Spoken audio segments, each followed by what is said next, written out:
ಇವತ್ತಿಗೆ ನಿಮ್ಮ ಮಗಳು ಹುಟ್ಟಿ 31 ವರ್ಷ 9 ತಿಂಗಳು 2 ದಿನ. ಕರೆಕ್ಟಾ? ಸೊ ಒಳ್ಳೆಯ ವರ್ಷಗಳು 31 ವರ್ಷ. ಒಳ್ಳೆಯ ಗ್ರಹಗಳು ಗುರುಗ್ರಹ, ಮಂಗಳ ಗ್ರಹ, ಚಂದ್ರ, ಕೆಂಪು ಹವಳ. ಸೊ ನಂದಿನಿ ಜಾತಕದ ಪ್ರಕಾರ ಶುಕ್ರರಿಂದ ಚಂದ್ರನಲ್ಲಿ ಪ್ರತ್ಯಂತದಾರ್ಥ ಚಾಲನೆಯಾಗುತ್ತಿದೆ. ಇದು ಜೂನ್ 4ರವರೆಗೆ ಚಲಿಸುತ್ತದೆ. ತುಲಾ ಲಗ್ನದಲ್ಲಿ ಹುಟ್ಟಿರುವುದು. ತುಲಾ ಲಗ್ನದಲ್ಲಿ ಹುಟ್ಟಿದವರ ಆರೋಗ್ಯ ಹೇಗಿರುತ್ತದೆ? ಈ ಲಗ್ನದವರು ನಿದ್ರಾಹೀನತೆ, ನಿದ್ರೆ ಕಡಿಮೆ ಮಾಡೋದಾ? ಅಲ್ಲ, ಕರೆಕ್ಟಾ? ಸಮೃದ್ಧ ಆಹಾರ, ಊಟ ಎಲ್ಲ ಚೆನ್ನಾಗಿ ಮಾಡ್ತಾರ, ಬಟ್ ಟೇಸ್ಟ್ ಆಗಿರೋ ಊಟನೇ ಬೇಕು, ಚೆನ್ನಾಗಿರೋದು. ಹೇಳಿ, ಕರೆಕ್ಟ್ ಅಲ್ವಾ? ಸ್ವಲ್ಪ ಬಾಯಿ ರುಚಿ ಜಾಸ್ತಿ, ಚೆನ್ನಾಗಿರೋ ಆಹಾರನೇ ಬೇಕು. ಸೂಕ್ಷ್ಮ ಚರ್ಮ ಹೊಂದಿರುತ್ತಾರೆ. ಚರ್ಮ ರಫ್ ಇಲ್ಲ, ಸೂಕ್ಷ್ಮವಾಗಿದೆ ಚರ್ಮ. ಸೊ ಮೂತ್ರಪಿಂಡ, ಚರ್ಮ, ಸೊಂಟ ಹಾಗೂ ಕೆಳ ಬೆನ್ನು ಹಾಗೂ ಅಂಡಾಶಯಗಳ ಅಧಿಪತಿ ತುಲಾ ಲಗ್ನದಲ್ಲಿ ಹುಟ್ಟಿದವರಿಗೆ ಈ ಸಮಸ್ಯೆಗಳಿರ್ತವೆ. ಅಂಡಾಶಯ ಅಂದ್ರೆ ಗರ್ಭಕೋಶದ್ದು ಪ್ರಾಬ್ಲಮ್ಸು.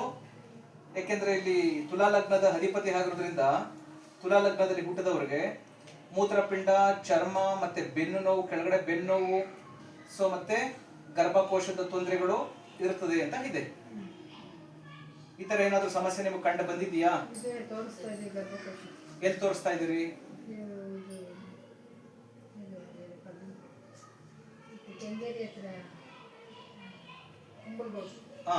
ಧರ್ಮಸ್ಥಳ ಹಾಸ್ಪಿಟಲ್ ಇತ್ತು, ಅಲ್ಲಿ ಪ್ರಮೋದ್ ಸರ್ ಇದ್ದಾರೆ. ನೀವು ಜೋರಾಗಿ ಮಾತಾಡಿದ್ರೆ ಕೇಳೋದು. ಪ್ರಮೋದ್ ಸರ್ ಅಲ್ಲಿ ಡಾಕ್ಟರ್ ಇದು ದೇವಸ್ಥಾನಕ್ಕೆ ಹೋಗ್ತಿಲ್ಲ, ಅವ್ರು ಹೇಳಿದ್ರು ಆಯುರ್ವೇದ ತೋರಿಸಿದ್ರೆ ನಾವು ಅಲ್ಲಿ ತುಂಬ. ಇವಾಗ ನೀವು ಎಕ್ಸ್ರೇ ಎಲ್ಲ ಮಾಡಿಸಿದಿರಾ? ಎಕ್ಸ್ರೇ ರಿಪೋರ್ಟ್ ನಿಮ್ಮ ಹಳಿಂದು, ನಿಮ್ಮ ಮಗಳದು ಎಲ್ಲಾ ರಿಪೋರ್ಟ್ಗಳು ಇದೆಯಾ? ಎಲ್ಲ ಇತ್ತು. ಏನ್ ಹೇಳಿದ್ದಾರೆ ರಿಪೋರ್ಟ್ ಅಲ್ಲಿ? ಅದೇ ಅದು ಸ್ಟೋನ್ ಇದೆ, ಕಮ್ಮಿ ಆಗುತ್ತೆ ಅಂತ ಹೇಳ್ತಾ ಇದ್ದಾರೆ. ನೋಡಿ, ಅದನ್ನ ಮುಂದಕ್ಕೆ ಬರೆದಿದ್ದೀನಿ. ಇವಾಗ ನೀವು ಸ್ಟೋನ್ ಅಂದ್ರಲ್ಲ, ಅದು ಮುಂದಕ್ಕೆ ಬರೆದಿದ್ದೀನಿ, ಬೇಕಾದ್ರೆ ಬೇಕಾದ್ರೆ ನೋಡಿ ಯಾವ್ದ್ರ ಸ್ಟೋನ್ ಇದೆ ಅಂತ ಹೇಳಿದ್ರು. ಕಿಡ್ನಿಲೆಲ್ಲ ಗರ್ಭಕೋಶದ ಹತ್ರ ಇದೆ, ಸಣ್ಣದಿದೆ ಅಂತ ಸ್ಕ್ಯಾನರ್ ತೋರಿಸಿದ್ರೆ ಸಣ್ಣಕ್ಕಿತ್ತು. ಅಲ್ಲಿ ಮೆಡಿಸಿನ್ ಕೊಡಿಸ್ತಾ ಇದೀವಿ. ಇವಾಗ ಡೇಟ್ ಆದ್ಮೇಲೆ ಬನ್ನಿ ಅಂತ ಹೇಳಿದ್ದಾರೆ. ತಿಂಗಳಿಗೆ ಕರೆಕ್ಟ್ ಆಗಿ ಡೇಟ್ ಆಗ್ತಾ ಇದ್ದಾರಾ? ಇಲ್ಲ, ಅದೇ ಪ್ರಾಬ್ಲಮ್ ಇದ್ದಾನೆ. ಎಷ್ಟೊಂದು ತೊಂದರೆ ಆಗಿದೆ. ಎಷ್ಟು ವರ್ಷ ಆಯ್ತು ಮದುವೆ ಆಗಿ? ಇವತ್ತಿಗೆ 6 ತುಂಬಿತು. ಸಪೋಸ್ ಅಲ್ಲಿ ಏನಾದ್ರು ಪ್ರಾಬ್ಲಮ್ ಆಯ್ತು, ಆಗ್ಲಿಲ್ಲ ಅಂದ್ರೆ ನೀವು ಡೈರೆಕ್ಟ್ ನನ್ನ ಹತ್ರ ಕರ್ಕೊಬರಿ. ಅದೇನೇನಿದೆಯೋ ರಿಪೋರ್ಟ್ ಎಲ್ಲ ತಗೊಂಡು ಅದು ಬೆಸ್ಟ್. ಅದು ನೋಡಿ, ಬೇಕು ಅಂದ್ರೆ ಗೆದ್ದು ಬಂದು ನೋಡ್ಬೋದು, ನಾನು ಬರ್ದಿದ್ದೀನಿ. ಎಲ್ಲೋ ಕುಂತ್ಕೊಂಡವ್ರಿಗೆ ಅವ್ರು ಯಾರು ಅಂತ ನನ್ನ ಮುಖ ನೋಡಿಲ್ಲ, ನೀವ್ಯಾರು ಅಂತ ನನಗೆ ಗೊತ್ತಿಲ್ಲ, ಬಟ್ ಈ ತರ ಪ್ರಾಬ್ಲಮ್ ಇದೆ ಅಂತ ನೋಡಿ ನಾನು ಪಕ್ಕಾ ಬರ್ದಿರ್ತೀನಿ. ಓಕೆನಾ? ಅಪ್ಪಾಡಿ ಪದೇ ಪದೇ ಬರ್ತಾ ಇರ್ತದೆ ಕಾಲು.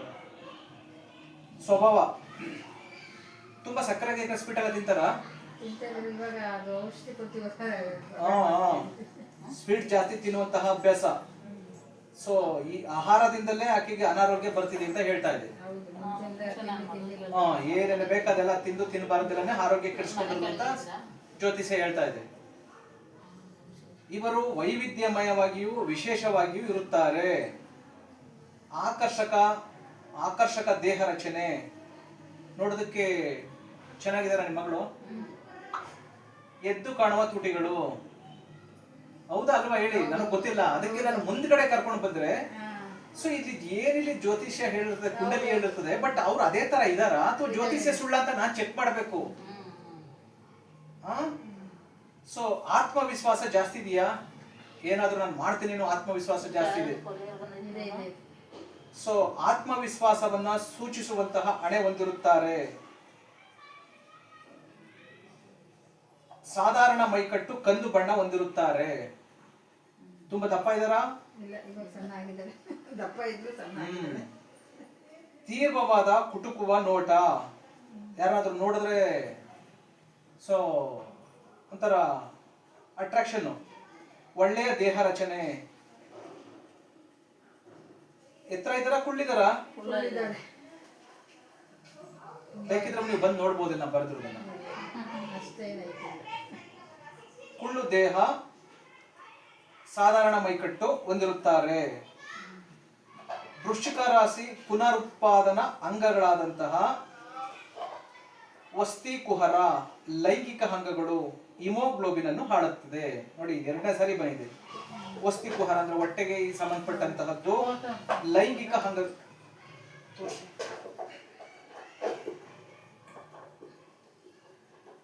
ಓಕೆ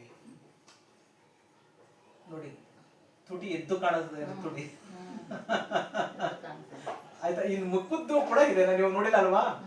ಸೊ ಇದು ಮುಖದ್ದು ಕೂಡ ಬಂದಿದ್ದೀನಿ ನೋಡಿ, ತೋರಿಸ್ತೀನಿ ಇವಾಗ ನಾನು. ಇಲ್ಲಿ ನಿಲ್ಲಿಸಿದೆ. ಆತ್ಮವಿಶ್ವಾಸ ಹೊಂದಿರುತ್ತಾರೆ. ದಪ್ಪವಾದ ಕಂಡು ಬಣ್ಣ ಹೊಂದಿರುತ್ತಾರೆ. ವೃಶ್ಚಿಕ ರಾಶಿ ನೋಡಿ, ಪುನರುತ್ಪಾದನೆ ಅಂದ್ರೆ ಒಂದು ಮಗುವಿಗೆ ಜನ್ಮ ಕೊಡುವಂತಹ ಅಂಗಾಂಗಗಳೇನಿದೆ, ಆರ್ಗನ್ಸ್ಗಳು, ಇದ್ರ ಸಮಸ್ಯೆ ಇದೆ ಅಂತ ತೋರಿಸ್ತಾ ಇದೆ. ಬೇಕಿದ್ರೆ ಅವರು ನಿಮ್ಗೆಲ್ಲ ಕನ್ನಡ ಓದೋ ಬರ್ತಾರೆ, ಎದ್ದು ನಾ ಬರೆದಿರ್ಬೇಕಾದ್ರೆ ಬಂದು ನೋಡ್ಬೋದು. ಹಿಮೋಗ್ಲೋಬಿನ್ ಹಾಳುತ್ತದೆ. ಹಾಗೂ ಮೂತ್ರ ವ್ಯವಸ್ಥೆ ಮತ್ತೆ ಲಿವರು, ಲೈಂಗಿಕ ಅಂಗಗಳು ಮತ್ತು ಕಾನ್ಸ್ಟಿಪೇಷನ್ ಇದೆಯಾ? ಕಾನ್ಸ್ಟಿಪೇಷನ್ ಮೂಲವ್ಯಾಧಿ ಅಂದ್ರೆ ಮೋಷನ್ ಹೋಗೋದಕ್ಕೆಲ್ಲ ಸ್ವಲ್ಪ ತುಂಬಾ ಹೊತ್ತು ಕುಂತ್ಕೊಳ್ಳೋದು, ಅದನ್ನ ಕೇಳಿದ್ ನಾನು. ಸೊ ನೋಡೋದಕ್ಕೆ ಸಾಕಷ್ಟು ಗಟ್ಟಿ ಮುಟ್ಟಾಗಿರ್ತಾರೆ. ವಿಶಾಲವಾದಂತಹ ಭುಜಗಳು ದೊಡ್ಡದಿದೆಯಾ? ಅಲ್ಲಾಗೆ ಚೌಕಾಕಾರದ ಮುಖ, ಹೀಗೆ ಚೌಕಾಕಾರದ ಮುಖ. ಬೇಕಾದ್ರೆ ಫೋಟೋದಲ್ಲೂ ನೋಡಿ ಅಥವಾ ಇಲ್ಲೂ ಬಂದು ನೋಡಿ. ಕಣ್ಣುಗಳಲ್ಲಿ ಕಾಂತಿ, ಮಾದಕ ತುಟಿಗಳನ್ನು ಹೊಂದಿರುತ್ತಾರೆ. ಕೂದಲು ಸಾಮಾನ್ಯವಾಗಿ ಕಂದು ಮತ್ತು ದಪ್ಪವಾಗಿರುತ್ತದೆ. ಇದೆಯಾ ಅಥವಾ ತೆಳದ ಕೂದಲ? ಹಂಗೆ ಇತ್ತು. ಗೌಪ್ಯತೆ ಮತ್ತು ಗಂಭೀರತೆ ಮತ್ತು ಸೂಕ್ಷ್ಮಗ್ರಹಿ, ತುಂಬಾ ಸೂಕ್ಷ್ಮವಾಗಿ ಎಲ್ಲದನ್ನು ಯೋಚನೆ ಮಾಡೋದು, ಥಿಂಕ್ ಮಾಡೋದು, ನೋಡೋದು, ತುಂಬಾ ಸೂಕ್ಷ್ಮವಾದಂತಹ ವಿಚಾರಗಳು. ಅಂದ್ರೆ ಸೂಕ್ಷ್ಮಗ್ರಹಿ ಅಂದ್ರೆ ಎಲ್ಲದನ್ನು ಅಬ್ಸರ್ವ್ ಮಾಡೋದು, ಸೂಕ್ಷ್ಮವಾಗಿ ಅಬ್ಸರ್ವ್ ಮಾಡೋದು, ಗೊತ್ತಾಗ್ದಂಗೆ. ಆ ತರ ಗುಣ ಇದೆಯಾ? ಇದೆ. ನಂಬಿಕೆ, ಇವರು ದೇವರ ಮೇಲೆ ಅಪಾರವಾದ ನಂಬಿಕೆ. ಯಾವ್ಯಾವ ದೇವರ ಮುಗಿದೋಗಿದೆ? ಇನ್ನು ಹೋಗ್ಬೇಕು, ಮುಗಿಬೇಕು. ಇದು ನಾನು ಸತ್ಯ ಹೇಳ್ತೀನಿ ಕೇಳಿ, ಇದು ದೇವರಿಂದ ಆಗೋ ಕೆಲಸ ಅಲ್ಲ. ದೇವರು ಅಂದ್ರೆ ನೀವೇನು ತಂದ್ಕೊಂಡಿದ್ರಿ? ನೀವು ದೇವಸ್ಥಾನಗಳಲ್ಲಿ ಕಾಳಮ್ಮ, ಬೋರಮ್ಮ, ಕೆಂಚಮ್ಮ, ಆಯಮ್ಮ, ಈಯಮ್ಮ ಅಂತ ಅನ್ಕೊಂಡಿದ್ರಲ್ಲ, ಅದು ದೇವರಲ್ಲ. ಈ ಮಹಾಪಂಚಭೂತಗಳೇ ದೇವರು. ಭೂಮಿ, ನೀರು ಅಂದ್ರೆ ಗಂಗಾ ಮಾತೆ, ಭೂಮಿ ತಾಯಿ, ಆಕಾಶ ದೇವ, ಸೂರ್ಯ ದೇವ, ವಾಸುದೇವ, ಈ ಮಹಾಪಂಚಭೂತಗಳೇ ನಿಮ್ಗೆ 24 ಗಂಟೆ ಟೈಮ್ ಕಾಣುವಂತಹ ದೇವರುಗಳು. ಯಥಾ ಬ್ರಹ್ಮಾಂಡ ತಥಾ ಪಿಂಡಾಂಡ, ಆ 5 ದೇವತೆಗಳು ನಮ್ಮ ದೇಹದಲ್ಲೇ ನಿಂತ್ಕೊಂಡಿರ್ತಾರೆ. ಹಾಗಾಗಿ ನಮ್ಮ ದೇಹವೇ ದೇಗುಲ, ಶಿರವೇ ವನ್ನ ಕಲಸವಯ್ಯ ಅಂತೇಳಿ ಶರಣರು ಬಸವಣ್ಣವರೆಲ್ಲ ಹೇಳೋದು. ಹಾಗಾಗಿ ನಿಮ್ಮ ದೇಹದ ಆರೋಗ್ಯ, ಮನಸ್ಸನ್ನ ಚೆನ್ನಾಗಿ ಇಟ್ಕೊಂಡ್ರೆ ಸೊ ನಿಮ್ಮ ದೇಹದಲ್ಲೇ ದೇವರು ಇರ್ತಾನೆ. ನಿಮ್ ಕಣ್ಣು 24 ಟೈಮು ಕಾಣುವಂತಹ ದೇವರುಗಳು ಇರ್ತಾನೆ. ಈ ದೇವರನ್ನ ನೀವು ಪೂಜೆ ಮಾಡ್ಬೇಕು. ಹಿಂದೆ ಎಲ್ಲ ಸೊ ಭೂಮಿ ಪೂಜೆ ಮಾಡ್ತಿರೋ, ಮದುವೆ ಮುಂಜಿಗಳಲ್ಲಿ ಹೋಗಿ ಗಂಗೆ ತಗೊಂಬ, ನೀರು ತಗೊಂಬ ಅಂತೇಳಿ ತರ್ತಿರು, ಗೊತ್ತಾ? ಅದು ಸತ್ಯ. ನೀವೇನು ಈ ದೇವಸ್ಥಾನಗಳಲ್ಲಿ ಹೋಗ್ಬಿಟ್ಟು ಒಂದು ವಿಗ್ರಹ ಇಟ್ಬಿಟ್ಟಿರ್ತಾರೆ, ಅಲ್ಲಿ ಹೋದ್ರೆ ಮಕ್ಕಳಾಗ್ತವೆ ಅನ್ಕೊಂಡಿರ್ತಾರಲ್ಲ, ಅದು ರಾಂಗು. ಆಯ್ತಾ? ನಿಮ್ಗೆ ಇವಾಗ ಫಾರ್ ಎಕ್ಸಾಂಪಲ್ ನಿಮ್ಮ ಮಗಳಿಗೆ ಹೇಳ್ತೀನಿ, ಗರ್ಭಕೋಶ ಸಮಸ್ಯೆ ಇದೆ, ಅಲ್ಲಿ ಸ್ಟೋನ್ ಕೂಡ ಇದೆ. ಅದು ಇಲ್ಲಿ ಕೂಡ ಹೇಳ್ತಾ ಇದೆ, ರಿಪೋರ್ಟ್ ಕೂಡ ಹೇಳಿದೆ. ನೋಡಿ, ಸೈನ್ಸ್ಗೆ ಮತ್ತೆ ಜ್ಯೋತಿಷ್ಯಗೆ ಎಷ್ಟು ಹತ್ರ ಇದೆ ಅಂತ ಹೇಳಿ. ಜ್ಯೋತಿಷ್ಯ ಸರಿಯಾಗಿ ತಿಳ್ಕೊಂಡಿದ್ರೆ ಸುಳ್ಳು ಆಗೋದಿಲ್ಲ. ಜ್ಯೋತಿಷ್ಯ ಗೊತ್ತಿಲ್ಲದರ ಹತ್ರ ಹೋಗಿ ಬುರುಡೆ ಬಿಡೋರ ಹತ್ರ, ಸುಳ್ಳು ಹೇಳೋರ ಹತ್ರ ಅಥವಾ ದುಡ್ಡು ಮಾಡೋರ ಹತ್ರ ಹೋಗಿ ಕುಂತ್ಕೊಂಡ್ರೆ ಮನ್ಸಿಗೆ ಬಂದದನ್ನ ಹೇಳಿ ಕಳಿಸ್ಬಿಡ್ತಾರೆ. ಆ ದೇವ್ರ ಹತ್ರ ಹೋಗಿ ಈ ಹೋಮ ಮಾಡಿಸಿ, ಅದಕ್ಕೆ ಮಾಡಿಸಿ, ಇದಕ್ಕೆ ಮಾಡಿಸಿ, ಅದಕ್ಕೆ 1 ಲಕ್ಷ ಐತೆ, ಅದಕ್ಕೆ 60,000 ಐತೆ, ಇದು 30,000 ಐತೆ, ಕುರಿ ಬಲಿ ಕೊಡಿ, ಎಮ್ಮೆ ಬಲಿ ಕೊಡಿ, ಕತ್ತೆ ಬಲಿ ಕೊಡಿ, ಕೋಳಿ ಬಲಿ ಕೊಡಿ, ಇದು ಶುದ್ಧ ಸುಳ್ಳು. ಅದನ್ನ ಮಾಡಕ್ ಹೋಗ್ಬಾರ್ದು. ಆಯ್ತಾ? ಇಲ್ಲಿ ಗರ್ಭಕೋಶ ಸಮಸ್ಯೆ ಇದ್ರೆ ಅದಕ್ಕೆ ಟ್ರೀಟ್ಮೆಂಟ್ ತಗೋಬೇಕು. ಎಲ್ಲಾ ಸಮಸ್ಯೆಗಳಿಗೂ ಒಂದು ಪರಿಹಾರ ಅಂತಿದೆ. ಈಗ ಅವ್ರ ಕಾಲ್ ನೋವಿತ್ತು, ಅದಕ್ಕೆ ಪರಿಹಾರ ಇದೆಯಲ್ವ? ಇವಾಗ ಪರಿಹಾರ ಎಲ್ಲೆಲ್ಲ ಹೋಗಿ ಬಂದ್ರು ಸಿಗ್ಲಿಲ್ಲ, ಕೊನೆ ನನ್ನ ಹತ್ರ ಸಿಗ್ತಿರೋ ಪರಿಹಾರ. ಹಾಗೆ ಪ್ರತಿ ಒಂದಕ್ಕೂ ಸಮಸ್ಯೆಗಳಿಗೂ ಪರಿಹಾರ ಅಂತ ಇರ್ತದೆ. ಅದಕ್ಕೆ ಸರಿಯಾದವ್ರ ಹತ್ರ ಹೋದ್ರೆ ಪರಿಹಾರ ಸಿಗ್ತದೆ. ಹಾಗಾಗಿ ಗರ್ಭಕೋಶ ಸಮಸ್ಯೆಗೆ ಅದಕ್ಕೆ ಮೆಡಿಸಿನ್ಸ್ ಪ್ರಾಬ್ಲಮ್ ಏನು ಅಂತ ಮೊದಲು ಸೊ ಎಲ್ಲ ಡಯಾಗ್ನಾಸ್ಟಿಕ್ ಮಾಡಬೇಕು. ಸೊ ಅದೆಲ್ಲ ನೋಡಿದ್ಮೇಲೆ ಎಲ್ಲ ಟೆಸ್ಟು ಆದಮೇಲೆ ಪ್ರಾಬ್ಲಮ್ ಹುಡುಗನಲ್ಲಿದೆಯಾ ತಿಳ್ಕೊಬೇಕು, ಅವ್ರಿಗೆ ಟ್ರೀಟ್ಮೆಂಟ್ ಮಾಡಬೇಕು. ಕೆಲವರಿಗೆ ಹೆಣ್ಮಕ್ಳಲ್ಲಿ ಸಮಸ್ಯೆಗಳು ಇರೋದೇ ಇಲ್ಲ. ಈ ಗಂಡು ಮಕ್ಕಳುಗಳು ಗಂಡಸರು ಅವ್ರ ಅಪ್ಪ ಅವ್ರ ಅಮ್ಮಂದಿರು ಸೊಸೆಯರ ಮೇಲೆ ಗೂಬೆ ಕೂರಿಸ್ಬಿಡ್ತಾರೆ. ಆ ಥರ ಹಾಕ್ಬಾರ್ದು. ಅಡೆತಡೆಗಳು ಬರುತ್ತವೆ, ಅದನ್ನು ಕಠಿಣ ಶ್ರಮದಿಂದ ನಿಭಾಯಿಸುತ್ತೀರಿ. ಸಮಸ್ಯೆಗಳು ತುಂಬಾ ಬರ್ತಾ ಇರ್ತದಂತೆ, ಬಟ್ ಅದನ್ನ ನಿಮ್ಮ ಮಗಳು ಧೈರ್ಯದಿಂದ ಸ್ವಲ್ಪ ಛಲಾಕುಲದಿಂದ ಮಾಡ್ಕೊಂಡು ಹೋಗ್ತಾರಂತೆ. ಹೌದಾ? ನೀವು ಸುಮ್ಮನೆ ಕತ್ತಿನಂದ್ರೆ ಏನಂತ ಆಗ್ಬೇಕು? ಚಿಕ್ಕ ವಯಸ್ಸಿನಲ್ಲೇ ಹಣ ಸಂಪಾದಿಸುತ್ತೀರಿ. ಹೌದಾ? ಹೌದು, ಚಿಕ್ಕ ವಯಸ್ಸಲ್ಲೇ ಅವಳು ದುಡಿಯಕ್ಕೆ ನಿಂತ್ಕೊಂಡ್ಬಿಟ್ಟು. ನೋಡಿದ್ರ? ಇವಾಗ ಇನ್ನೂ ತುಂಬಾ ಇದೆ, ಅದೆಲ್ಲ ಹೇಳಿದ್ರೆ ಬೇಡ ಅಲ್ವಾ? ಇವಾಗ ಏನ್ ಪ್ರಾಬ್ಲಮ್ ಇದೆ ಅಷ್ಟೇ ಹೇಳ ಹೇಳ್ಬಿಡ್ತೀನಿ, ಬರೆದ್ಬಿಟ್ಟಿರೋದನ್ನ. ತಾಳ್ಮೆಯಿಂದ ನಿಭಾಯಿಸುತ್ತೀರಿ. ಇದ್ದುದನ್ನು ಇದ್ದಾಗಿ ಹೇಳೋ ಸ್ವಭಾವ. ಹೌದಾ? ಇದರಿಂದ ಜನರು ನಿಮ್ಗೆ ಬೇಸರ ಮಾಡ್ಕೋತಾರಂತೆ. ಇದ್ದುದನ್ನು ಇದ್ದಂಗೆ ಹೇಳ್ಬಿಡ್ತಾರೆ, ಜನಕ್ಕೆ ಅದು ಇಷ್ಟ ಆಗುದಿಲ್ಲ. ಕರೆಕ್ಟಾ? ಅವಕಾಶ ಬಂದಾಗ ಯಾರು ಏನಂತಿರ್ತಾರೆ ಅಥವಾ ಬೇರೆ ಏನ್ ಬಂದಿರ್ತದೆ, ಅವಕಾಶ ಬಂದಾಗ ನೋಡ್ಕೊಂಡು ಇವ್ರ ಕೆಲಸಗಳು ಮುಗಿಸ್ಕೋತಾರಂತೆ ನಿಮ್ಮ ಮಗಳು. ಹೌದಾ? ಅದ್ ಕರೆಕ್ಟಾ? ಉದ್ಯೋಗದಲ್ಲಿ ಯಶಸ್ವಿ, ಶಿಸ್ತಿನ ಕೆಲಸದಲ್ಲಿ ಕಾಳಜಿ ಜಾಸ್ತಿ. ಅಂದ್ರೆ ಮಾಡೋ ಕೆಲಸದ ಮೇಲೆ ಇಂಟ್ರೆಸ್ಟ್, ಶ್ರದ್ಧೆಯಿಂದ ಕಷ್ಟಪಟ್ಟು ಕೆಲಸ ಮಾಡ್ತಾರಂತೆ. ಕರೆಕ್ಟಾ? ನಿಮ್ಮ ಹೋರಾಟದ ಜೀವನದಲ್ಲಿ ಅಂದ್ರೆ ಇವ್ರು ಏನೇನು ಪ್ರಾಬ್ಲಮ್ಸ್ ಬರ್ತೋ ಇದರಿಂದ Ratnamma, don't disturb, go sit out side. ಜೀವನದಲ್ಲಿ ಪಾಠ ಕಲಿಯುವಂತಹದ್ದು ಅಂದ್ರೆ ಜೀವನದಲ್ಲಿ ಏನೇನು ಕಷ್ಟ ಸುಖಗಳು ಬರ್ತದೆ ಇದರಿಂದ ನಿಮ್ಮ ಮಗಳು ಪಾಠ ಕಲಿತಾ ಇದ್ದಾರೆ. ಕಷ್ಟಕರ ಪರಿಸ್ಥಿತಿಯನ್ನು ನಿಭಾಯಿಸುವ ಶಕ್ತಿ ಕೂಡ ಈಕೆಗಿದೆ. ಸೊ ಆಸ್ತಿ ಮೇಲೆ ಅಥವಾ ಬೇರೆ ಬ್ಯಾಂಕು ಎಕ್ಸೆಟ್ರಾ ಅಲ್ಲಿ ಇಲ್ಲಿ ಈ ಹಣವನ್ನ ಹೂಡಿಕೆ ಮಾಡಿದಾರಂತೆ. ಹೌದಾ? ಮಾಡಿದ್ದಾರೆ.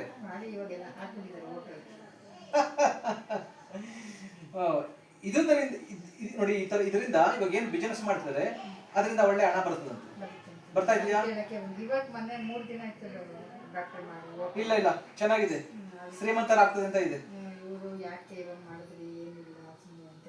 ಇಲ್ಲ ಇಲ್ಲ, ಇದರಿಂದ ಇನ್ವೆಸ್ಟ್ಮೆಂಟ್ ಮಾಡಿದ್ದಾರೆ. ಮಗಳೇ ಬಂದ್ಬಿಡೋಳು, ಅಲ್ಲಿ ಅಳಿಯ ಸಿಲೆಂಟ್ಗೆ ಹೋಗ್ತಾರೆ. ಓಕೆ, ಪಾಪ ಇವತ್ತು ಯಾರು ಹೋಟೆಲ್ ಇಲ್ಲ, ಮಗಳೇ ನಿಂತಿದೆ. ಎಲ್ಲಿ ಮಾಡಿದ್ರಿ ಹೋಟೆಲ್? ಅಲ್ಲಿ BTM ಬರುತ್ತೆ, ಬನ್ನರ್ಘಟ್ಟ ರೋಡ್ ಬರುತ್ತೆ ಡಾಕ್ಟರ್. ಅಂದ್ರೆ ಬನ್ನರ್ಘಟ್ಟಗೆ ಹಿಂಗ್ ಹೋಗ್ತೀವಿ, ಅಲ್ಲಿ ಒಂದು ಲೇಕ್ ರೋಡ್ ಬರುತ್ತೆ. ಹೌದು ಹೌದು, ಹಿಂದ್ಗಡೆಗೆ ಹಿಂದ್ಗಡೆ ಲೇಕ್ ರೋಡ್ ಸರ್ಕಲ್ ಅಲ್ಲೇ ಮಾಡಿದೀವಿ. Okay okay okay. ಈಗ ಮೊನ್ನೆ 3 ದಿನ ಆಯ್ತು. 3 ದಿವಸ ಆಯ್ತಾ? ಇಲ್ಲ, ಬಿಸಿನೆಸ್ ಕೈ ಹಿಡಿತದೆ. ಹಿಡಿತಾ? ಅದಕ್ಕೆ ಹೇಳಕ್ಕೂ ಮತ್ತೆ ಮಗಳದ್ದು ಅದಕ್ಕೆ ಹೇಳಕ್ಕೂ ಬಂದೆ. ಬ್ರಹ್ಮಸಾರ ಹತ್ರನೇ ಜಾಸ್ತಿ ಹೋಗೋದು ನಾವು. ಬ್ರಹ್ಮಸಾರ್ಗೆ ಮಗಳು ತುಂಬಾ ಪ್ರೀತಿ. Okay okay. ಓ ಬಂದ್ರೆ ಸಾಕು.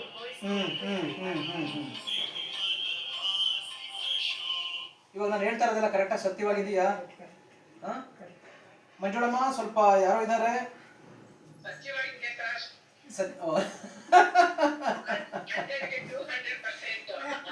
ಅಲ್ಲ, ಇವ್ರ ಬಗ್ಗೆ ಇದಾರೆ ಕೇಳಿ. ನಾನು ಇವಾಗ ಇಷ್ಟೋ ತನಕ ಅವ್ರಿಗೆ ಏನು 1 ಅವರಿಂದ ಹೇಳಿದೆ, ಅದ್ರಲ್ಲಿ ಯಾವ್ದಾದ್ರು ಸುಳ್ಳು ಅಂತ ಹೇಳ್ತಾರೆ, ಕೇಳಿ ನೋಡಿ. ಕೊಡ್ಲಾ ಫೋನು?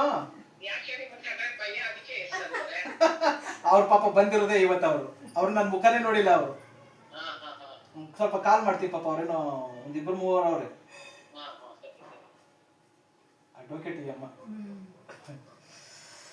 ಸೊ ಚಿಕ್ಕ ವಯಸ್ಸಿನಲ್ಲಿ ಹಣ ಸಂಪಾದಿಸುತ್ತೀರಿ. ನಿಮ್ಮ ಕೆಲಸದಲ್ಲಿ ಬೆಂಬಲ ಕೊಡುವವರು ಸ್ವಲ್ಪ ಬೇಕಾಗಿದೆ ನಿಮಗೆ. ಅವ್ರಿಗೆ ಬ್ಯಾಕ್ ಗ್ರೌಂಡ್ ಆಗಿ ಯಾರು ಸ್ವಲ್ಪ ಸಪೋರ್ಟ್ ಮಾಡೋರು ಕಡಿಮೆನಾ? ಕಡಿಮೆ. ನಿಮ್ಮ ಯಜಮಾನ್ರು ಇದ್ದಾರಾ? ಅವ್ರ ಜೊತೆ ಯಾವಾಗಲಾದ್ರು ಸಣ್ಣ ಪುಟ್ಟ ಜಗಳ ಮಾಡ್ಕೋತಾರ ನಿಮ್ಮ ಮಗಳು? ತಂದೆ ಜೊತೆ ಅವಾಗ ಜಗಳ ನೋಡಿ ಬರ್ದಿದೆ ನೋಡಿ. 5 ನಿಮಿಷ. ನೀವು ಸೂಕ್ಷ್ಮರು ಹಾಗೂ ಉದಾರಿಗಳು. ಸ್ವಲ್ಪ ಹೆಲ್ಪಿಂಗ್ ನೇಚರ್ ಇದೆಯಾ? ಸಣ್ಣ ಪುಟ್ಟ ಹೆಲ್ಪಿಂಗ್ ನೇಚರ್, ಯಾರಿಗಾರು ಏನಾದ್ರು ಕಷ್ಟ ಅಂದ್ರೆ ಸಹಾಯ ಮಾಡೋದು. ಕೆಲವೊಮ್ಮೆ ಹಿಂದು ಮುಂದೆ ನೋಡುತ್ತೀರಿ. ಏನಾದ್ರು ಮಾಡ್ಬೇಕಾದ್ರೆ, ಯಾವುದೇ ಕೆಲಸ ಮಾಡ್ಬೇಕಾದ್ರೂ 100 ಸಾರಿ ಅಳದೆ ತೂಗಿ ಯೋಚನೆ ಮಾಡಿಂತೆ ಮಾಡೋದು. ಕರೆಕ್ಟಾ? ಮತ್ತೆ ಲೆಕ್ಕಾಚಾರ ಹಾಕುವ ವ್ಯಕ್ತಿ ಅಂತೆ, ತುಂಬಾ ಲೆಕ್ಕಾಚಾರ. ಏನನ್ನಾದರೂ ಸಾಧಿಸಬೇಕು ಎನ್ನುವಂತಹ ಬಯಕೆ. ಸೊ ಮತ್ತೆ ಈ ಸಮಸ್ಯೆಗಳಿಗೆ ಅವಾಗ ತಲೆನೋವು ಬರ್ತದ, ಬರ್ತದೆ. ಸೊ ಅದಕ್ಕೆ ಯೋಗ, ಧ್ಯಾನ, ಪ್ರಾಣಾಯಾಮ, ಶಿಸ್ತಿನ ಆಹಾರ, ಜೀವನ ಶೈಲಿ ಚೇಂಜ್ ಮಾಡ್ಕೊಂಡ್ರೆ ನಿಮ್ಮ ಆರೋಗ್ಯವನ್ನ ಸುಧಾರಿಸ್ಕೊಳ್ಬಹುದು.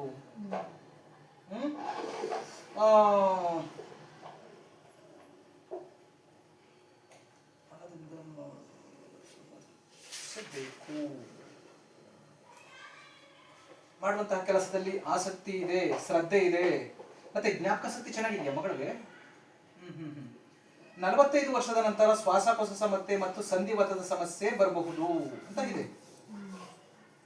ಅನೇಕ ಆಸಕ್ತಿ ಅಂದ್ರೆ ಬೇರೆ ಬೇರೆ ತರದ್ದು ಆಟಿಟ್ಯೂಡ್ಸ್ ಎಲ್ಲ ಇದೆಯಾ ನಿಮ್ಮ ಮಗಳಿಗೆ? ಅಂದ್ರೆ ಬೇರೆ ಬೇರೆ ಕೆಲಸ ಕಾರ್ಯಗಳು, ಇನ್ಯಾವುದೋ ಒಂದು ಮಾಡೋದು, ಅದನ್ನು ಮಾಡೋದು, ಇದನ್ನು ಮಾಡೋದು, ಎಲ್ಲ ತರದ್ದು ಮೇಲೆ ಇಂಟ್ರೆಸ್ಟ್ ಇದೆ. ಕೆಲಸ ಇದ್ದಕ್ಕಿದ್ದಂಗೆ ತಾಳ್ಮೆ ಕಳ್ಕೊಂಡ್ಬಿಡ್ತಾರಂತೆ. ಎಲ್ಲವನ್ನ ಕಳೆಯುವಂತಹ ಆಸಕ್ತಿ. ಇದು ಲವ್ ಮ್ಯಾರೇಜಾ, ರಿಜಿಸ್ಟರ್ ಮ್ಯಾರೇಜಾ? ಸ್ವಾಭಾವಿಕವಾಗಿ ಸ್ನೇಹ, ಪ್ರೀತಿ, ಒಂದಕ್ಕಿಂತ ಹೆಚ್ಚು ಪ್ರೀತಿ. ಸೊ ಇದನ್ನ ಪ್ರೀತಿ ಅಂತ ಇದೆಯಪ್ಪ. ಲವ್ ಮ್ಯಾರೇಜಾ? ನಾನು ಏನೇನು ಹೇಳಿದೆ, ಇಲ್ಲಿ ಜಾತಿ ಅಂತ ಯಾರಿಲ್ಲ. ಒಂದ್ರ ಮೈಂಡ್ ಅಲ್ಲಿ ಇಟ್ಕೊಳ್ಳಿ, ಇಲ್ಲಿ ದೇಶ ಹಾಳು ಮಾಡಿರೋರೇ ಈ ಪೊಲಿಟಿಷಿಯನ್ ಮತ್ತೆ ಈ ಜ್ಯೋತಿಷಿಗಳು, ಅವರು ಇವ್ರುಗಳು. ಮನುಷ್ಯ ಒಂದೇ ಜಾತಿ, ಒಂದು ಹೆಣ್ಣು ಒಂದು ಗಂಡು, ಆಯ್ತಾ? ನಾನು ಕುರುಬ, ನಾನು ಕುಂಬಾರ, ನಾನು ಲಿಂಗಾಯತ, ನಾನು ಬ್ರಾಹ್ಮಣ. ಇವಾಗ ನಾನು ಜ್ಯೋತಿಷ ಹೇಳ್ತೀನಿ, ನಾನು ಬ್ರಾಹ್ಮಣ ಅಂತ ಅನ್ಕೊಂಡ್ಬಿಡು. ನಾನು ಬ್ರಾಹ್ಮಣ, ನೀವು ಹುಟ್ಟಬಾರ್ದು, ಹಾಗೆ ಮಾಡಬಾರ್ದು, ಹೀಗೆ ಮಾಡಬಾರ್ದು. ನಿಮ್ಗೆ ಏನಾದ್ರು 4 ದಿವಸದಿಂದ ರಿಸ್ಟ್ರಿಕ್ಷನ್ ಮಾಡ್ತಿದ್ದೆ ನಾನು, ಅಲ್ಲಿ ಕೂತ್ಕೋಬೇಡಿ, ಇಲ್ಲಿ ಕೂತ್ಕೋಬೇಡಿ, ನಮ್ಮ ಮನೆ ಪಾತ್ರೆ ಕೊಡುದಿಲ್ಲ ಅಂತ ಏನಾದ್ರು ಹೇಳಿದಿನ? ಜಾತಿ ನಮ್ಮ ದರಿದ್ರ ಗುಣಗಳ, ಕೆಟ್ಟ ಗುಣಗಳ ಕಲ್ತವನೇ ಹೋಲಿಯ. SC ST ಇವ್ರು ಏನಂತಾರೆ, ಅವನು ನಾನು ಜಾತಿ ಬಗ್ಗೆ ಯಾವ ಜಾತಿ ಯಾವುದೂ ಇಲ್ಲ. ಯಾರಲ್ಲಿ ಒಳ್ಳೆ ಗುಣ ಇರ್ತದೋ ಅವನೇ ವೀರಶೈವ, ವೈಶ್ಯ, ಬ್ರಾಹ್ಮಣ ಅಂತ ಇವ್ರು ಏನು ನಾನು ದೊಡ್ಡ ಜಾತಿ ಅಂತ ಹೇಳ್ಕೊತಾರೆ. ಅವ್ರ ಗುಣ ನಡತೆ ಮೇಲೆ ಅವ್ರ ಜಾತಿ ಡಿಸೈಡ್ ಆಗ್ತದೆ ಹೊರತು ಹುಟ್ಟಿನಿಂದ ಯಾರು ಕೂಡ. ಈಗ ನಿಮ್ಮ ಮಗು ಒಂದು ಹುಟ್ಟಿದ್ರದಕ್ಕೆ ಬರ್ತಾನೆ ಜಾತಿ ತಗೊಂಡ್ ಬರ್ತದ ಅದು? ಅಥವಾ ಶಿವದಾರ ಹಾಕೊಂಡು, ಜನವಾರ ಹಾಕೊಂಡು, ಯುವತಿ ಹೊಡ್ಕೊಂಡು ಏನಾದ್ರು ಬರ್ತದ? ಅಥವಾ ಕೈನಲ್ಲಿ ಏನೋ ಮಾಂಸ ಹಿಡ್ಕೊಂಡ್ ಬರ್ತದ? ಇಲ್ಲ ತಾನೆ. ಇವ್ರುಗಳು ಮಾಡ್ಕೊಂಡಿರೋದು, ನೀವುಗಳೆಲ್ಲ ಮಾಡ್ಕೊಂಡಿರೋದು ಈ ಜಾತಿಗಳನ್ನ.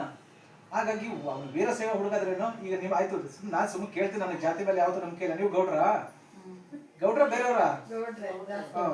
ನಿಮ್ ಹುಡುಗಿ ಲಿಂಗಾಯತ ಮದುವೆ ಆಗಿರೋದಾ? ಅವರೇ ಬೇಡ ಅಂತ ಹಠ ಮಾಡ್ತಿದ್ರು, ನಾವು ಹಂಗೆ ಹಠ ಮಾಡಿದ್ದು. ಅಂದ್ರೆ ಅದು ಆಗೋಯ್ತು. ನೋಡಿದ್ರ ನಾನು ಬರದ್ರದೆಲ್ಲ ಸುಳ್ಳಾಗ್ಬಿಡ್ದು. ಅವ್ನು ಯಾರು ಬೇರೆನೇ ಆಗ್ಬಿಟ್ಟಿದ್ರು. ಏನಾದ್ರು ಅರೇಂಜ್ ಮ್ಯಾರೇಜ್ ಮಾಡಿದ್ರೆ. ಸೊ ಲವ್ ಮ್ಯಾರೇಜ್ ಸಂಬಂಧ ಚೆನ್ನಾಗಿರ್ತದೆ.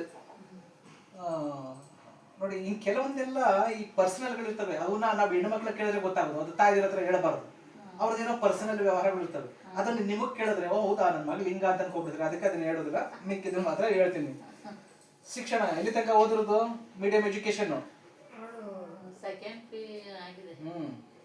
ನಿಮ್ಮಲ್ಲಿ ಗಂಭೀರವಾದ ಮತ್ತು ಅರ್ಥಗರ್ಭಿತವಾದ ಸಾಮರ್ಥ್ಯವಿದೆ. ಸೊ ಸಾಧಾರಣವಾದ ವಿದ್ಯಾಭ್ಯಾಸ ಪಡೆಯುತ್ತೀರಿ. ಸೊ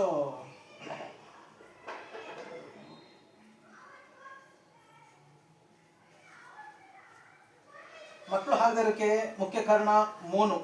ಇಲ್ಲೊಂದು 2-3 ಫೋಟೋ ತಗೊಂಡೆ, ಅಷ್ಟು ಬರೀಕಲ್ಲ ನೀವು, ಅಷ್ಟು ಬದಲ್ಲ ಅದಕ್ಕೆ. ಸೊ ಮೂನು ಅಂದ್ರೆ ಸೂರ್ಯ, ಮೂನು ಅಂದ್ರೆ ಚಂದ್ರ 5ನೇ ಮನೆಯನ್ನು ನಿಯಂತ್ರಿಸುತ್ತಿದ್ದು ಸಮಸ್ಯೆ ಉಂಟು ಆಗುತ್ತಿದೆ. ಆದ್ದರಿಂದ ಗರ್ಭ ಸಂಸ್ಕರಣೆ ಅಥವಾ ಸಂತಾನರಹಿತೆಗೆ ಸಮಸ್ಯೆ ಬರುವ ಸಾಧ್ಯತೆ ಇದೆ. ಜ್ಯೋತಿಷ ಸಲಹೆಗಾಗಿ ನೀವು ಏನು ಕೊಟ್ಟಿದ್ದೀರ? ನಿಮ್ಮದು ಚಾರಣಗಟ್ಟಿದ ಶುಕ್ಲ ಪಕ್ಷ ಸೋಮವಾರದಂದು ಗಂಗಾಜಲದಿಂದ ನೆನೆಸಿ ಗೋಮೂತ್ರ ಸವರಿದ ದೇವಿಯ ಆರಾಧನೆ ಮಾಡಿ. ಶನಿವಾರ ವ್ರತ ಮಾಡುವುದು, ತುಳಸಿ ಮತ್ತು ಹಣ್ಣಿನ ದಾನ ಮತ್ತು ಬೇಕಾದ್ರೆ ಹೇಳ್ತೀನಿ ಅವ್ರು ಬಂದಾಗ. ಇದಕ್ಕೆ ಪರಿಹಾರ ಏನ್ ಮಾಡ್ಕೋಬಹುದು, ಆಯ್ತಾ? ಇಲ್ಲಿ ಒಂದು ಕಡೆ ನೀವು ನಾನೇನು ಇದು ಹೇಳ್ತೀನಿ ಸೊಲ್ಯೂಷನ್, ಅದ್ರ ಜೊತೆಗೆ ಫಸ್ಟ್ ಮೇನ್ ಹಾಕ್ಬೇಕಾಗಿರೋದು ಗರ್ಭಕೋಶದ ಪ್ರಾಬ್ಲಮ್ಸ್. ಅದಕ್ಕೆ ಸಾಲ್ವ್ ಮಾಡ್ಕೊಂಡು ನೆಕ್ಸ್ಟ್ ಅದ್ರ ಜೊತೆಗೆ ಇದನ್ನು ಮಾಡಿದ್ರೆ 100% ನಿಮ್ಮ ಮಗಳಿಗೆ ಮಕ್ಕಳ. ಡೋಂಟ್ ನೀವು ಒಂದ್ಸರಿ ಅವ್ರಿಗೆ ಕಳಿಸಿ, ಆಯ್ತಾ? ನನಗೆ ರಿಪೋರ್ಟ್ ಎಲ್ಲ ಏನೇನು ಮಾಡಿಸ್ಕೊಂಡ್ ಬರ್ತಾರೋ ಎಲ್ಲ ಮಾಡಿಸ್ಕೊಂಡು ಅವ್ರು ಏನೇನು ಮೆಡಿಸಿನ್ಸ್ ತಗೋತಾ ಇದ್ದಾರೋ ಅದಷ್ಟು ತಗೊಂಡು ಬರ್ಲಿ. ಅವ್ರು ಕೊಟ್ಟಿರೋ ಮೆಡಿಸಿನ್ಸು ಈ ಹುಡುಗಿಗೆ ಕರೆಕ್ಟ್ ಆಗಿದೆ ಅಂದ್ರೆ ನಾನು ಬೇರೆ ಏನು ಮೆಡಿಸಿನ್ಸ್ ನಾನು ಸಜೆಸ್ಟ್ ಮಾಡೋದಿಲ್ಲ, ಅದು ಅವ್ರ ಇಷ್ಟ, ಆಯ್ತಾ? ಸೊ ಅದ್ರ ಜೊತೆಗೆ ಕರೆಕ್ಟ್ ಆಗಿದೆ ಅವ್ರು ಕೊಟ್ಟಿರೋದು ಈ ಪ್ರಾಬ್ಲಮ್ಗೆ ಈ ಕೊಟ್ಟಿರೋದಕ್ಕೆ ಕರೆಕ್ಟ್ ಆಗಿದೆ ಅಂದ್ರೆ ಓಕೆ ಫೈನ್. ಇಲ್ಲ ಅದು ಇರೋ ಪ್ರಾಬ್ಲಮ್ಸ್ಗೆ ಇದು ಸಾಲ್ವ್ ಆಗೋದಿಲ್ಲ ಮತ್ತೆ ಇನ್ನು ಜಾಸ್ತಿ ಆಗ್ತಾ ಇರ್ತದೆ ಅಥವಾ ಸರಿ ಇಲ್ಲ. ಈಗ ಇವ್ರಿಗೂ ಕೊಟ್ಟಿದ್ದಾರೆ. ನನ್ನ ಹತ್ರ ಬರೋರು ಆಲ್ಮೋಸ್ಟ್ ದೊಡ್ಡ ದೊಡ್ಡ ಡಾಕ್ಟರ್ಗಳು PhD ಮಾಡ್ಕೊಂಡು ದೊಡ್ಡ ದೊಡ್ಡ ಸರ್ಜನ್ಗಳ ಹತ್ರ ಹೋಗಿ ಬಂದಿರ್ತಾರೆ. ಅದಕ್ಕೂ ಇದಕ್ಕೂ ಸಂಬಂಧ ಇರೋದಿಲ್ಲ. ಇನ್ನೇನೋ ಮಾತ್ರೆಗಳು ಇನ್ನೇನೋ ಮೆಡಿಸಿನ್ಸ್ ಕೊಟ್ಟು ಇನ್ನೇನೋ ಹಾಳು ಮಾಡಿರ್ತಾರೆ. ಸೊ ಹಾಗಾಗಿ ಅವ್ರು ಕೊಟ್ಟಿರೋದು ಕರೆಕ್ಟ್ ಆಗಿದ್ರೆ ಓಕೆ ಫೈನ್. ಕೊಟ್ಟಿರೋದು ಕರೆಕ್ಟ್ ಆಗಿಲ್ಲ ಅಂದ್ರೆ ಇವಾಗ ಧರ್ಮಸ್ಥಳಕ್ಕೆ ಹೋಗಿ ಬಂದಿರೋರು, ಶೃಂಗೇರಿಗೆ ಹೋಗಿ ಬಂದಿರೋರು, ಅಲ್ಲೆಲ್ಲ 15-20 ದಿವಸ ಇರೋರೆಲ್ಲ ಸರಿ ಹೋಗಿಲ್ಲ ಅಂತ ಅಲ್ಲಿ ಓದಕ್ಕೆ ಸರಿ ಹೋಯ್ತು, ಮತ್ತೆ ಅದೇ ಪ್ರಾಬ್ಲಮ್ ಬಂದಿರೋರು ಬೇಕಾದಷ್ಟು ಜನ ಇದ್ದಾರೆ. ಸೊ ಹಾಗಾಗಿ ಅದನ್ನ ಹೋಗಿ ತೋರಿಸ್ಕೊಂಡು ಎಲ್ಲ ರಿಪೋರ್ಟು ತಗೊಂಡು ಒಂದ್ಸರಿ ಬರ್ರಿ, ಇದಕ್ಕೆ ಪರಿಹಾರ ಏನು ಅಂತೇಳಿ ನಾನು ಹೇಳ್ತೀನಿ. ಸೊ ಇದಕ್ಕೆ ಆಧ್ಯಾತ್ಮಿಕವಾಗೂ ಮಾಡ್ಕೊಳ್ಳಿ ಮತ್ತೆ ವೈಜ್ಞಾನಿಕವಾಗೂ ಸೈಂಟಿಫಿಕ್ ಆಗು ಮಾಡ್ಕೊಳ್ಳಿ. ಮಕ್ಕಳಾಗೋ ಚಾನ್ಸಸ್ ಚೆನ್ನಾಗಿದೆ, ವ್ಯಾಪಾರ ಚೆನ್ನಾಗಿ ಆಗ್ಬಾರ್ದು. ನಿಮ್ಗೆ ಇನ್ನೂ ಹೇಳಬೇಕು ಅಂದ್ರೆ 1 hour ಇದೆ, ಸಾಕಿಷ್ಟು. ಹೋಟ್ಲು ಓಪನ್ ಮಾಡಿದ್ದಾರೆ, ಹೇಳ ಚೆನ್ನಾಗಾಗ್ತದೆ.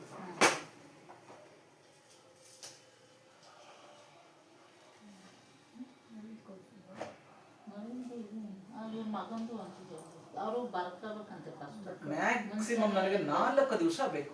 ಇವಾಗ ನಿಮ್ಗೆ ಹೇಳಿದ್ರೆ ನಿಮ್ಮ ಮಗಳದ್ದು ಡೀಟೇಲ್ ಇದು ಬರೀ ನಾನು ಹೇಳಿರೋದು 10% ಅಷ್ಟೇ. ಇನ್ನು 90% ಹೇಳಬೇಕು ಅಂದ್ರೆ ಎಂಡ್ ಆಫ್ ದಿ ಡೇ ಅವ್ರ ಮಕ್ಕಳ ಎಜುಕೇಶನ್ ಹೆಂಗಿರುತ್ತೆ, ಮಕ್ಕಳು ಆಗ್ತಾವ ಇಲ್ವಾ, ಮತ್ತೆ ಅವರು ಎಷ್ಟು ವರ್ಷ ಬದುಕ್ತಾರೆ, ಅವ್ರ ಜೀವನ ಹೇಗಿರ್ತದೆ, ಗಂಡನ ಜೀವನ ಹೇಗಿರ್ತದೆ, ಸಂಬಂಧಿಕರು, ಅತ್ತೆ ಮಾವ, ಎಷ್ಟು ಜನ ಅಕ್ಕಂದಿರು ಅಣ್ಣ ತಮ್ಮದಿರು ಎಲ್ಲ ಬಂದ್ಬಿಡ್ತದೆ. 4 ದಿವಸ ಬೇಕು ಬರೋದಕ್ಕೆ. ಅದಕ್ಕೆ ನಾನು 5,000 ಚಾರ್ಜ್ ಮಾಡೋದು. ತುಂಬಾ ಕಷ್ಟ ಇದೆ. ಯಾರೋ 10 ಜನ ಪೇಷಂಟ್ ನೋಡ್ಬೋದು. ಇವಾಗ ನೀವು ಬಂದ್ ಟೈಮ್ಗೆ ಒಂದು 5-6 ಜನ ಪೇಷಂಟ್ ನೋಡಿ ಕಳ್ಸ್ಕೊಡ್ಬೋದು. ಬಟ್ ಕುಂಡಲಿ ಅಂತ ಹೇಳಿದ್ನಲ್ಲ, ಇದನ್ನ ಅಂದ್ರೆ ಕರೆಕ್ಟಾಗಿ ಹುಟ್ಟಿದ ಟೈಮು ಡೇಟ್ ಕೊಟ್ಬಿಟ್ರೆ ಪಕ್ಕ ಬರ್ತದೆ. ಸುಮ್ಮನೆ ಏನೋ ಕೆಲವರೆಲ್ಲ ಅಂದಾಜು ಮೇಲೆ ಕೊಟ್ಬಿಡ್ತಾರೆ, ಅವಾಗ ಆ ಕಡೆ ವ್ಯತ್ಯಾಸ ಆಗ್ತದೆ. ಪಕ್ಕಾ ಹುಟ್ಟಿದ ಟೈಮ್, ಡೇಟು, ಸೊ ಮತ್ತೆ ವರ್ಷ, ತಿಂಗಳು ಇದಿಷ್ಟು ಕೊಟ್ಬಿಟ್ರೆ ಪರ್ಫೆಕ್ಟ್ ಆಗಿ ಆಗ್ಬೋದು. ನಿಮ್ಗೆ ಸ್ಯಾಟಿಸ್ಫ್ಯಾಕ್ಷನ್ ಆಯ್ತಾ? ನಾನು ಬೇರೆ ಜ್ಯೋತಿಷಕ್ಕೆ ಬಂದ್ರೆ ಸೊ ಅಲ್ಲಿಟ್ಟು ಪೂಜೆ ಮಾಡಿ ಅದನ್ನ ಕೈನಲ್ಲಿ ಕೊಡ್ಸೆ ಮಾಡುದು. ಬಟ್ ಟೈಮ್ ಇಲ್ದಿರೋದಕ್ಕೆ ನೋಡಿ, ಇವಾಗ ಒಬ್ರು ಅಡ್ವೊಕೇಟ್ ಫೋನ್ ಮಾಡಿದ್ರಲ್ಲ, ಸೊ ಅವರು ಬರ್ತಿದ್ದಾರೆ ಇವಾಗ. ಅವ್ರು ಕೇಳಕ್ ಬರ್ತಿರೋದ? ಇಲ್ಲ, ಅವ್ರದ್ದು ಹೆಲ್ತ್ ಇಶ್ಯೂಸ್. ಅವ್ರ ಮಗನಿಗೇನೋ ಅಮ್ಮಂದು ಎಷ್ಟಿದೆ ಗೊತ್ತಾ? ಸುಮಾರು ಒಂದು 200-300 ಕೋಟಿ ಇದೆ. 200-300 ಕೋಟಿ ಇದೆ. ಮಗ ಒಬ್ಬನೇ ಮಗ. ಸೊ 22 ವರ್ಷ. ಅವ್ನಿಗೆ ಇವತ್ತು ಯಾವ ವಾರ ಯಾವ ಡೇಟು ಏನು ಗೊತ್ತಾಗಲ್ಲ.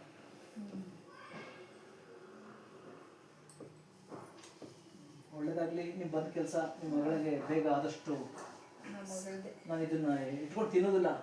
ದೇವ್ರ ಹತ್ರ ಇಟ್ಟು ಪೂಜೆ ಮಾಡಿ ಒಳ್ಳೇದಾಗ್ಲಿ ಅಂತ ಕೇಳ್ಕೊಂಡು ಆಮೇಲೆ ಇದು ಮಾಡೋದು.